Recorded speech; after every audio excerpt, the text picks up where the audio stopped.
Grabe, summer na naman dito sa Dubai guys. Sobrang init sa labas. Ito guys, pupunta kami sa ngayon sa IKEA para bumili ng mga gamit namin sa bago naming bahay.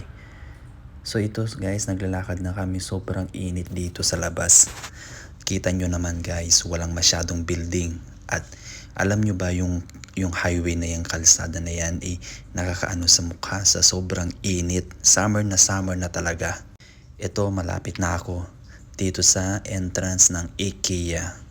At sa wakas, makakapasok na ako. Ito na guys, nandito na ako sa loob. So, check muna ang mga orders sa loob ng IKEA. Ito guys, ang gaganda ng mga upuan, mga sofa. So guys, naka-promo sila ata ngayon. So, tingnan natin. Pupunuin natin itong tinatawag nilang trolley. Punuin natin lahat to. Let's see! So, nandito tayo ngayon guys. Hanap tayo mga table. Mga murang table lang guys. So, ito na yung bago namin bahay guys. Welcome! So, wala pang masyadong yan.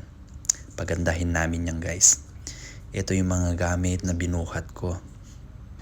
Tingnan mo naman, hindi ko akalain na maging ganito ang kwarto. Sobrang ganda guys. Na-amaze ako, parang hotel. Akalain mo, di ba?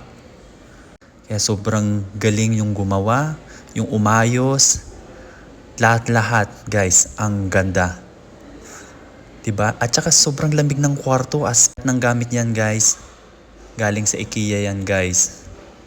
Sobrang ganda. Hindi ako makapaniwala na maging ganito. Kaya kayo guys, kung plano nyo magpagawa at magpaayos ng kwarto, automatic, mag-comment kayo sa baba. Sa video ito, mag-comment lang kayo guys. Kung gusto nyo maging ganito ang kwarto nyo. Napakaganda.